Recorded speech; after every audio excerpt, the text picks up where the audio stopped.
अस्सलाम वालेकुम, नमस्कार, सत श्री अकाल एंड गुड इवनिंग। मैं हूँ आरज़ू काज़मी और आप देख रहे हैं पॉइंट ऑफ व्यू। हमें जी जॉइन किया है डॉक्टर अभिषेक मिश्रा जी ने। बहुत शुक्रिया सर कि आज आप आए हैं। Thank you very much. नमस्ते आरजू जी, आपके सभी दर्शकों को नमस्ते, सलाम, आदाब, सत श्री अकाल, वनक्कम, गुड इवनिंग। आप बुलाएंगे और अम्मी, ऐसा हो नहीं सकता। हम तो आपके फैन के रूप में आते हैं। सो इट्स अ बहुत प्लेजर टू शुक्रिया बी हियर। सर। सर हम भी आपके फैन हैं और आज तो सर आप और भी ज्यादा चमक रहे हैं इसलिए कि आपकी टीम जीत रही है और हमारी टीम जो है सर वो तो ओवर्स कंप्लीट होने से पहले ही बाहर हो गई। बड़े लोग यहाँ पे इमोशनल हैं, बड़ा गुस्सा देखा जा रहा है और कह रहे भाई अगर हारना भी था तो इज्जत से तो हारते। इतनी बेइज्जती से आ रहे हैं कि ये ओवर्स भी कंप्लीट नहीं कर पाए एक के बाद एक। तो थोड़ी सी सर हम बात तो करेंगे, बिल्कुल इजराइल की भी बात करेंगे और हमास की भी, लेकिन शुरू में सर थोड़ा क्रिकेट पे बात हो जाए। क्या कहेंगे आप, क्या बुरी तरह हारे हैं ये लोग? ना, आप बिल्कुल बुरी तरह हार गए। ये तो कोई मैच ही नहीं हुआ। मतलब हमको भी मजा नहीं आया, टू बी ऑनेस्ट। हम तो पिछले एक महीने से 14 अक्टूबर का इंतजार कर रहे हैं भाई, एक महीने से, कि 14 अक्टूबर आएगा, वर्ल्ड कप में इंडिया पाकिस्तान का मैच होगा और ये होगा और वो होगा। आज मैं मतलब यूनिवर्सिटी था, यूनिवर्सिटी में काम में मन नहीं लग रहा था कि बस चले अब शुरू हो मैच। लग रहा था कब 2 बजे, कब 2 बजे और मैच शुरू हो। बट पाकिस्तान की टीम ने बहुत डिसअपॉइंट किया। मुझे उम्मीद थी कि रिजवान और ये बाबर आजम अच्छा खेलेंगे, और खेले भी, वो कुछ हद तक खेले भी। और शुरू की जो पार्टनरशिप थी उसमें क्या नाम है, मैं नाम भूल रहा हूँ उनका, जिन्होंने पिछले मैच में 100 मारा था श्रीलंका के अगेंस्ट में, उन्होंने अच्छी शुरुआत भी करी। लेकिन पता नहीं क्यों एक ना कॉन्फिडेंस नहीं दिख रहा था प्लेयर्स में। आपके दिख रहा था कि वो डिफेंसिव है, वो अटैकिंग इंटेंट नहीं था, वो मतलब एक फ्लैम्बॉयंस कहते हैं ना, जो वो नहीं था, एक सबड्यूड था उनका, मुझे जो था बॉडी लैंग्वेज लग रहा था। और इस बात से मुझे बड़ा वो हुआ कि भाई वर्ल्ड कप का मैच है और आपकी तो तैयारी होनी चाहिए पूरी। लेकिन नहीं, देखिए एक और विकेट गिर गया। वैसे अभी आपके से बात करते करते विराट कोहली आउट हो गए, मगर ये अरे गेम खैर, में विराट कोहली मगर आउट नहीं होने चाहिए थे क्योंकि मैं उनकी बहुत बड़ी फैन हूँ। मेरा ख्याल था कि वो इन तक जो है वो ग्राउंड पे ही रहेंगे या समझे बैटिंग करते रहेंगे। लेकिन कितने रन बनाए विराट कोहली ने? विराट कोहली ने 16 रन बनाए, 16। और इंडिया का इस समय जो स्कोर है 79 फॉर 2 है। और मेरे ख्याल से वो शॉट को उठा के मारना चाहते थे, मगर वो गई नहीं, बॉल एलिवेशन पाई नहीं और ना ही लेंथ पाया, वो जा करके फील्डर के हाथ में गई। So it's 79 for 2, 9.5 overs. Nawaz ने कैच पकड़ा और हसन अली ने बॉलिंग किया था। बट ये गेम बिल्कुल। Is over. आई मीन ठीक है, 2-3 विकेट गिर जाएंगे, बट अब 77, 100 कितना हो गया, आप समझ लें कि 113 रन का तो टोटल, 115 रन का तो टोटल खेल ही बचा है, कुछ बचा ही नहीं है। बिल्कुल ऐसा ही है। खैर लोग बड़े मायूस हुए हैं इसलिए कि सबका ये ख्याल था कि शायद बहुत अच्छा खेल देखने को मिलेगा और काफी देर तक दोनों टीम्स एक दूसरे को टफ टाइम देंगी जो बहरहाल नहीं दे सकी। लेकिन सर हम अगर बात करें अपना, दोबारा उस तरफ आए हम इसराइल और हमास की तरफ। क्या लग रहा है आपको, कोई कोशिश की जा रही है दुनिया में किसी और कंट्री की तरफ से कि इस झगड़े को, इस वॉर को रोका जा सके? जी बिल्कुल, मैं तो पूरा श्योर हूँ कि एक जो बैक ऑफिस बातचीत होती है, वो बैकडोर डिप्लोमेसी वो चल रही होगी। दुनिया में दो फाड़ हो गया है असल में, एकदम क्लियर कट डिवीजन है। जो पहले थोड़ी बहुत पॉलिटिकली करेक्ट होने की बात हुआ करती थी, वो खत्म हो गई है। इस बार वेस्ट ने साफ साफ कह दिया कि नहीं, हम इसराइल के साथ खड़े होंगे। पैलेस्टाइन के साथ जो सुपर पावर खड़ी भी है, जैसे आपका रशिया हो गया या चाइना हो गया, मगर उनका ये नहीं है कि वो ये कह रहे हैं कि जो पैलेस्टाइन ने किया वो ठीक किया और हमास टेररिस्ट ऑर्गेनाइजेशन नहीं है। वो ये कह रहे हैं कि भाई इसराइल को डिस्प्रपोर्शनेट एक्शन नहीं लेना चाहिए। जैसे आज पुतिन साहब का बयान था कि इसराइल के पास राइट टू सेल्फ डिफेंस है, मगर वो डिस्प्रपोर्शनेट है। तो मतलब वो ये नहीं कह रहे कि इसराइल एक क्या कह लीजिए अग्रेसर स्टेट है या इसराइल ने कोई इंटरनेशनल लॉ का वॉयलेशन किया। सब लोग कह रहे हैं कि नहीं भाई, उनके पास राइट टू सेल्फ डिफेंस है, उन्हें अपने आप को बचाना होगा। तो वो जो कर रहे हैं वो ठीक है, हाँ थोड़ा कम करें तो ज्यादा बेहतर होगा। तो मतलब इस्लामिक वर्ल्ड जो है उसको कोई सपोर्ट मिला नहीं। और मुझे लगता है कि आने वाले और 10-5 सालों में, 5-10 सालों में, अगर ये इस्लामिक वर्ल्ड का कॉन्सेप्ट नहीं खत्म हुआ, तो आप ये दुनिया हो जाएगी human world versus Islamic world. क्योंकि सारी दुनिया ह्यूमैनिटी की ओर चली जा चुकी है, वो मानवता वाले डायरेक्शन में जा चुकी है। तो मानवीय समाज वर्सेस इस्लामिक समाज, अब ये इस्लामिक समाज को सोचना है कि वो कहाँ जाना चाहते हैं। भाई हमास के जो लीडर थे या जो कोई पैलेस्टाइन के जो जो कोई धर्म गुरु थे, इस्लामिक स्कॉलर, उन्होंने कहा कि इसराइल तो हमारा पहला है, उसके बाद दुनिया पे हमें फतह करनी है। अब ये कौन सा आपको मतलब यार स्पिरिचुअलिटी है ये, कि दुनिया पे फतह करनी है, लोगों के जबानों को खत्म करना है, लोगों के कल्चर को खत्म करना है, लोगों के हकूकों को खत्म करना है, इस्लामी हकूकों के, ये सब क्या मतलब, ये कौन सा मानसिकता है? अरे आपको मानना है आप मानो, दुनिया को क्यों ले जाके दे रहे हो भाई? दुनिया खुश है अपनी जिंदगी में, वो बहुत आगे बढ़ गई है। आप जो है दुनिया को पीछे खींच के ले जाना चाहते हो। और मजे की बात है, दुनिया के जो दुनिया में अवेलेबल रिसोर्सेज हैं, जो टेक्नोलॉजी है, उनका यूज करके आप उनको पीछे ले जाना चाहते हो। तो ये लेकिन सर साथ मानसिकता, कैसे हैं, सर साथ कैसे दिखाई दे रहे हैं आपको ये लोग? इस्लामिक कंट्रीज जो हैं या गल्फ कंट्रीज जो हैं वो फ़लस्तीन के इसलिए कि आने तो उनको कोई नहीं दे रहा है, इजिप्ट ने भी अपने दरवाजे बंद कर दिए, बाकी कंट्रीज भी उनको आने के लिए मना कर रही हैं, तो फिर ये साथ में तो मुझे कहीं से दिखाई नहीं दे रहे। आपके ख्याल से ये सिर्फ एक दिखावा है या वाकई में ये इस्लामिक कंट्रीज आगे बढ़कर और जो है फ़लस्तीन को या हमास को वो सच में सपोर्ट कर रही है, या सिर्फ ये स्टेटमेंट की हद तक है? नहीं, साथ कहने से मेरा मतलब ये था कि किसी ने भी हमास को टेरर ऑर्गेनाइजेशन तो नहीं कहा। यूएई ने एक दबे शब्दों में भर्त्सना की थी, कंडेमनेशन दिया था कि ये बहुत ज्यादा हो गया, मगर कोई हमास को टेररिस्ट ऑर्गेनाइजेशन नहीं कह रहा। बात ये हो रही है, बाकी तो इस्लामिक वर्ल्ड में कोई यूनिटी नहीं है।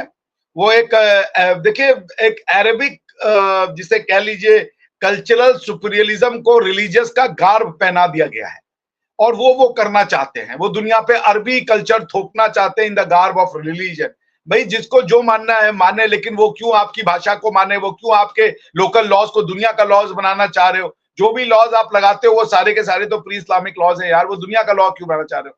तो पॉइंट ये कि इस्लामिक वर्ल्ड में इस हद तक तो यूनिटी है कि हमास टेरर ऑर्गेनाइजेशन नहीं है, लेकिन इस्लामिक वर्ल्ड इसके अगेंस्ट में वेस्ट से लड़ने जा रहा है, ये नहीं है। That's impossible.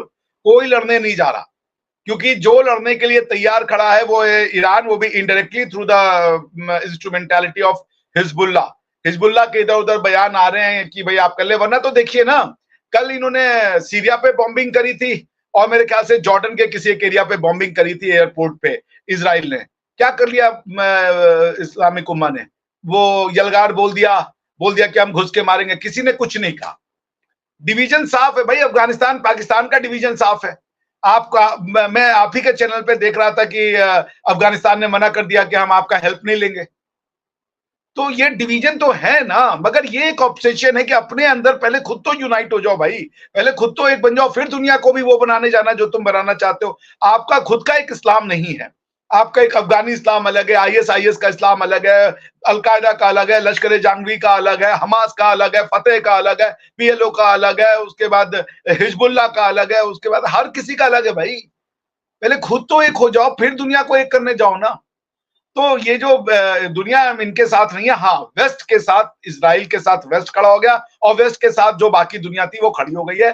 किसी ने कंडेम अभी तक नहीं किया इसराइल को, कोई यूनाइटेड नेशन में रिजोल्यूशन नहीं स्पॉन्सर आया कि इसराइल को बैन करो, कोई अभी तक इस तरीके की एक्टिविटी नहीं हुई कि सिक्योरिटी काउंसिल का रिस्ट्रिक्शन लगाया जाए चैप्टर 7 में इसराइल के ऊपर for the violation of 2 clause 4 of the UN charter, यानी कि यूज ऑफ फोर्स, या किसी के लिए कोई नहीं हुआ। UN is all keeping quiet, यानी कि सबने पैर रख दिया। अगर इतना ही सऊदी अरबिया कह देता उससे, रशिया से या चाइना से कह देता।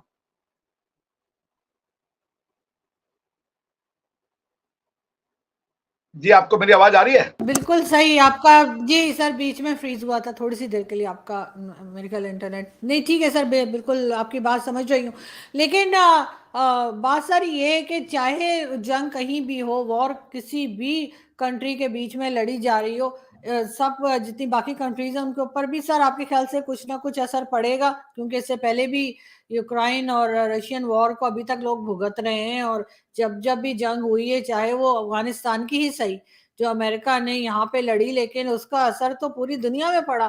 तो अगर ये जंग भी यहाँ नहीं रुकी और किसी जगह से अगर इजराइल ने जो है वो न्यूक्लियर वेपन इस्तेमाल कर लिए, जिसके लिए बहुत शक शुबा जाहिर किया जा रहा है कि हो सकता है। तो आपके ख्याल से उसका असरात पड़ेंगे दुनिया के ऊपर? देखिए स्पष्ट बात है, कोई न्यूक्लियर वेपन नहीं आने जा रहा। किसी भी इस्लामी मुल्क ने अभी तक अटैक नहीं किया, फ्रंट नहीं खोला। न्यूक्लियर वेपन तो तब आता है जब आप देखते हो कि हमारे पास कोई साधन नहीं है और अब मैं तो बर्बाद होने वाला हूं, तो दूसरे को भी बर्बाद कर दो। न्यूक्लियर वेपन या तो फर्स्ट रिजॉर्ट होगा या तो लास्ट रिजॉर्ट होगा। न्यूक्लियर वेपन कभी भी आपका जो है कन्वेंशनल वॉर का रिजॉर्ट हो ही नहीं सकता। ये तो पहले इन्होंने जो कन्वेंशनल वॉरफेयर की स्कीम है, पहले इन्होंने पाउंडिंग की है through the aerial route, air force से इन्होंने बर्बाद किया। इन्होंने जो सस्पेक्टेड हाइड आउट्स थे, उसके बाद अब ये अपना बूट्स ऑन द ग्राउंड ले जा रहे हैं टू मैप द एरिया। उसके बाद एक एक घर को सिक्योर करके गाजा के वो लोगों को बुला देंगे वापस। अब इन्होंने गाजा तो कंप्लीट पैलेस्टाइन कंट्रोल में था, ये पैलेस्टाइन की प्रॉब्लम है। ये जो पागलपन है ना, एक ही भाई हमारे, चूंकि आप अब तर्क है नहीं, एक ही ऑप्शन है कि या तो लड़ लो या तो लड़ लो या तो लड़ लो, हमें से हो जाओ या लड़ लो हमसे, इसके अलावा कोई माइंडसेट ही नहीं है। और मेरे एक अरबी दोस्त से मेरी बातचीत हो रही थी, तो वो बता रहा था कि भाई ये तो हम 200 साल तक लड़ेंगे। ये भी है कि वो रिकंसिलिएशन या किसी और से वो जो क्या नाम है, किसी और को एक्सेप्ट करने की भी एबिलिटी नहीं है। सब गलत है, हम ही सही हैं। ये जो एक प्रॉब्लम है अरबिक वर्ल्ड के साथ, जो कि देखिए बार्बरिज्म और सिविलाइजेशन में क्या अंतर होता है, सभ्य समाज और बर्बर समाज में अंतर क्या होता है। बर्बर समाज के पास हर चीज का इलाज वॉयलेंस है। वो किसी की बात नहीं पसंद है, एनु बढ़ दो, किसी की थोड़ी सी लड़ाई हो गई, एनु बढ़ दो, क्योंकि आप किसी को तर्क के थ्रू हरा नहीं सकते। आपके पास बोलने का कुछ नहीं, आप कह रहे हो मेरी बात मानो और नहीं मानोगे तो मेरे पास एक ही साधन है कि मैं तुम्हें मार काट दूंगा। तो एक बर्बर समाज जो होता है ना, एक बार्बरिक सोसाइटी, वो वॉयलेंस से अपनी बातें मनवाता है। एक तर्कशील जो समाज होता है, जो सभ्य समाज होता है, वो एंगेज करता है डायलॉग में, बातचीत में, डिप्लोमेसी में, एक दूसरे को समझने का प्रयास करता है। ओपन माइंडेड होते हैं। ओपन माइंडेड होने का मतलब ये नहीं है अंग्रेजी बोलना। ओपन माइंडेड का मतलब है दूसरों की विचारधारा को सुनने, समझने और एक्सेप्ट करने के लिए तैयार रहना। हो सकता है मैं कोई ऐसी बात बोलूं जो अर्जू जी बोल दे जो मुझे सही हो, और मैं उसके लिए रेडी रहूं। मैं अगर प्री मेडिटेटेड हूं कि नहीं अर्जू जी ने तो गलत ही बोलना है, सही तो सिर्फ मुझे बोलना है, तो बातचीत नहीं हो सकती। ये बात समझना पड़ेगा। और ये अरबिक सोसाइटी की एक प्रॉब्लम है, they are not ready to accommodate any other view point. आप देख ले, जो पूरी दुनिया में जो इस्लामिक स्टेट है वो सिर्फ और सिर्फ अरबिक मुल्क है, और कोई इस्लामिक मुल्क नहीं है पाकिस्तान और अफगानिस्तान को छोड़ के। बाकी सारे सेक्युलर है। आज मैंने एक अपने यूनिवर्सिटी में कजाकिस्तान के एक प्रोफेसर साहब को बुलाया था, उन्होंने साफ साफ कहा हम लोग इस्लामिक कंट्री नहीं है। उन्होंने कहा हमारे यहाँ कुछ लोग इस्लाम जरूर मानते हैं, majority of the population, but हमारी कंट्री इस्लामिक नहीं है। The land is not Islamic, it's a Kazakh land. तो पॉइंट है कि ये जो अरबिक नेशन है, ये दुनिया में किसी को अपनी अलावा जगह ही नहीं देना चाहता।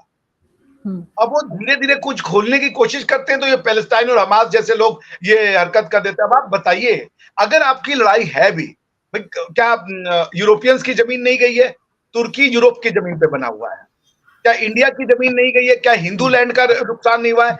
कश्मीर, बांग्लादेश और पाकिस्तान, ये हिंदू लैंड पे बना हुआ है। ये हिंदुओं की जमीन है। यहाँ से ये गुरु नानक देव की जमीन है, यहाँ पे ये तक्षशिला की जमीन है, ये मोहनजोदाड़ो हड़प्पा की जमीन है। मोहनजोदाड़ो हड़प्पा के लोग भगवान शिव शंकर के पूजा किया करते थे और भी दूसरे देवी देवताओं की पूजा किया करते थे। तो ये हिंदुओं की जमीन है, वहां पे तो नहीं है कोई। सबने एक्सेप्ट कर लिया ना। कौन कह रहा है कि नहीं हम पाकिस्तान को बर्बाद कर देंगे, हम इनको ये कर देंगे? सब कह रहे ठीक है, आप बदल गए, चलो हटाओ, खेल खत्म करो। तो भाई सबने कुछ ना कुछ नुकसान सहा, तो तुम भी सह लो ना। और पैलेस्टाइन जी सर, मैंने कहा पैलेस्टाइन का जो एरिया है, आप अगर बाइबल भी पढ़ ले और कुरान भी पढ़ ले, उस एरिया में बार बार कहा गया है कि वो यहूदियों को दिया गया है। बेसिकली अगर आप ना थोड़ा सा दिमाग लगाएंगी, तो ये जो आज वर्ल्ड रिलीजन बना हुआ है ना, ये वर्ल्ड रिलीजन नहीं था।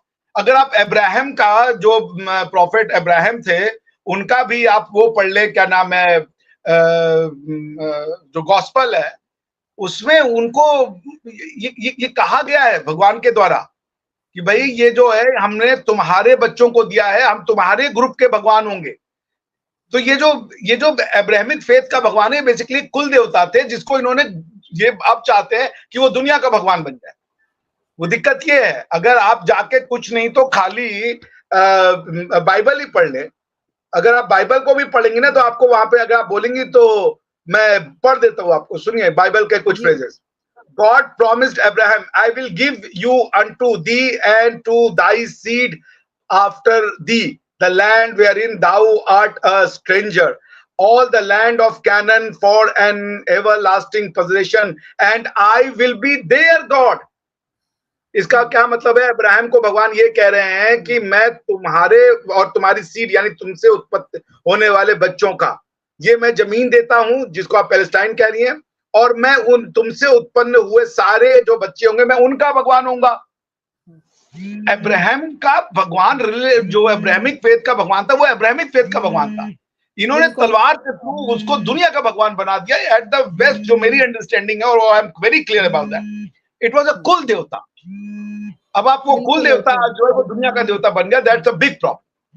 और उसको यह बनाने की कोशिश की जा रही है। अगर ये अपने देवता में खुश रहे तो कोई दिक्कत नहीं है, आपको आपका पसंद है, आप उसमें खुश रहे। But the thing is that कि आप जब कह दिया भगवान ने कि मैं तुम्हारा अब्राहम से उत्पन्न हुए बच्चों का मैं तुम वो बनूंगा, तो अब्राहम के अलावा बच्चे तो नहीं थे। हाँ वो कॉल जी जी जाने दे, एक मिनट रुक गया, मैं काट देता हूँ जी, क्योंकि उसकी आवाज आ रही थी बेल की। तो नहीं, बिल्कुल आप सही कह रहे हैं, लेकिन ऑब्वियसली सर यहाँ पे लोग जिस तरह से एक मिनट जी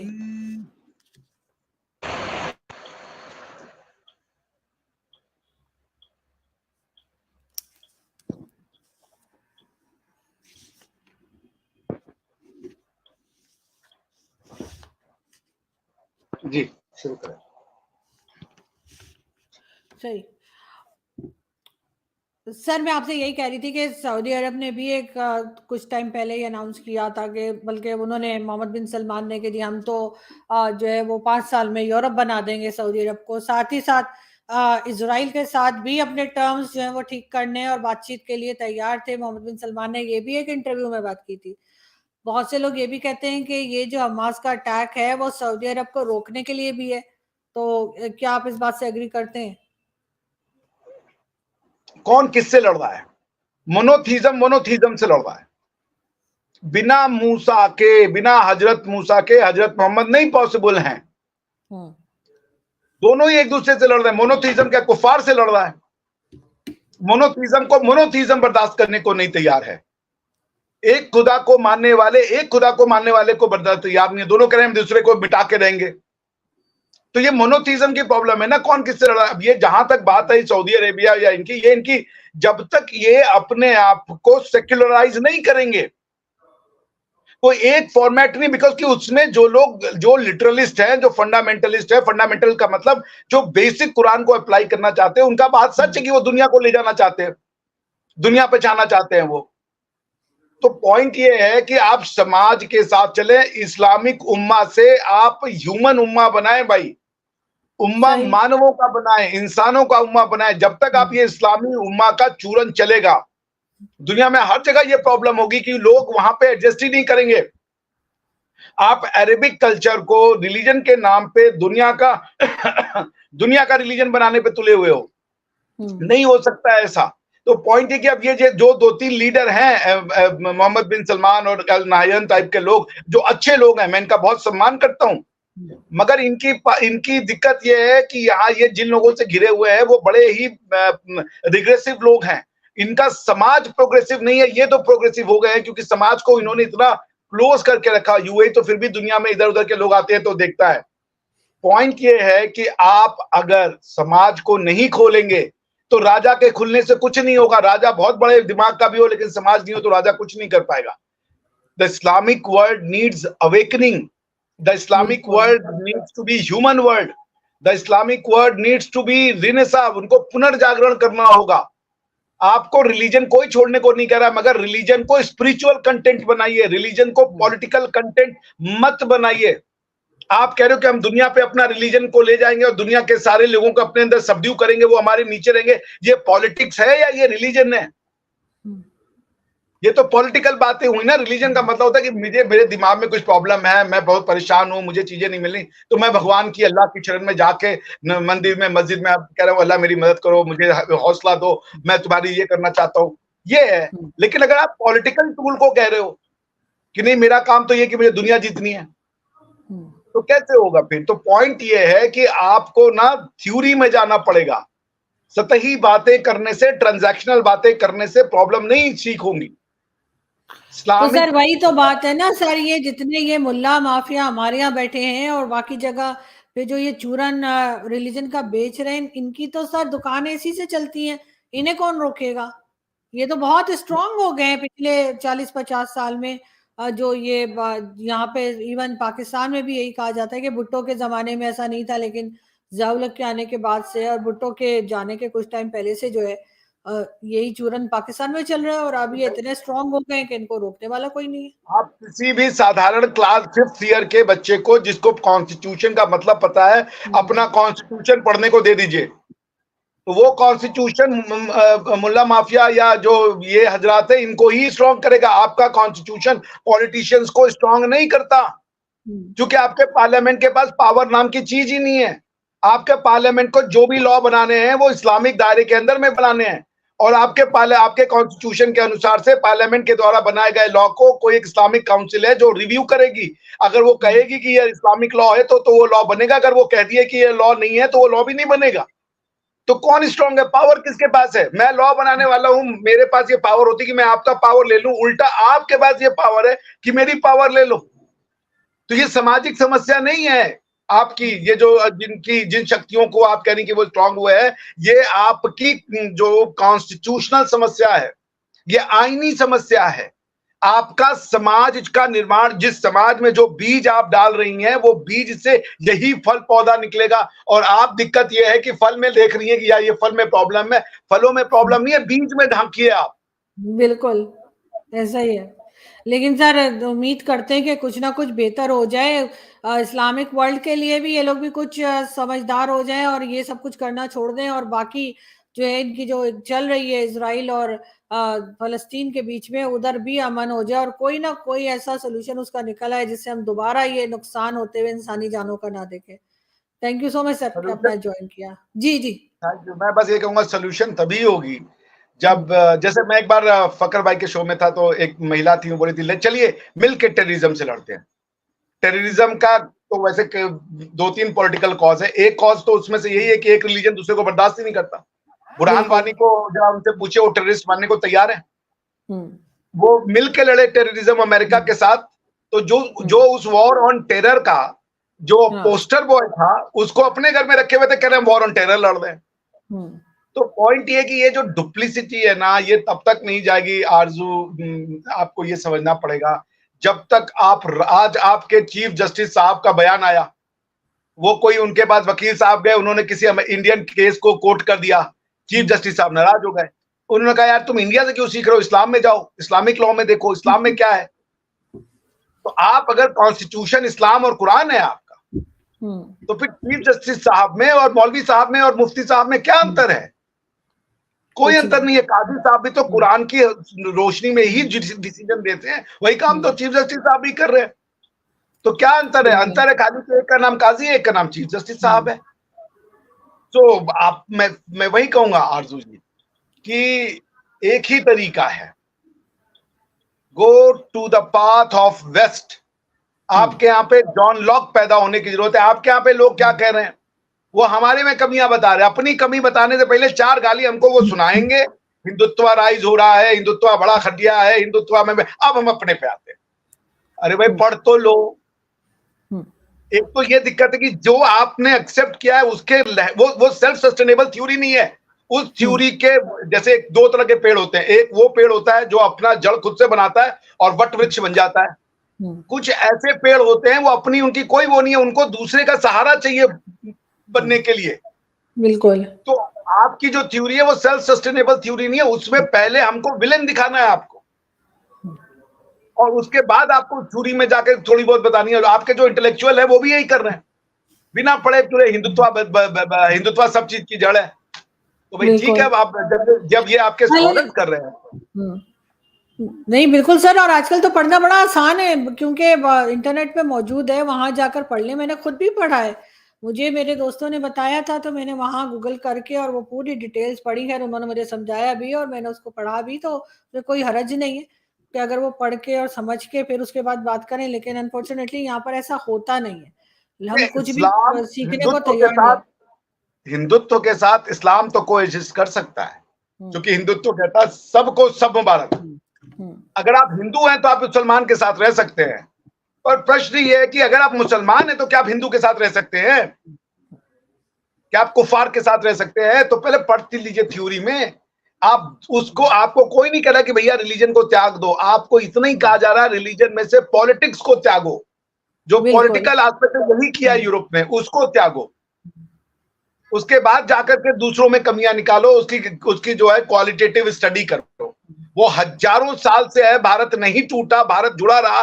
भारत की थ्योरी आज की दुनिया में सबसे स्ट्रॉन्गेस्ट थ्योरी है, क्योंकि बाकी थ्योरियों के लोगों ने तो तलवार बनाया, वो एक साथ नहीं रह पाते। लेकिन भारत के एक झंडे के नीचे 30 स्टेट जो मुख्तलिफ जबानें बोलते हैं, मुख्तलिफ उनकी रहने का तरीका है, मुख्तलिफ स्किन टोन है, लेकिन वो अपने आप को इंडियन कहते हैं।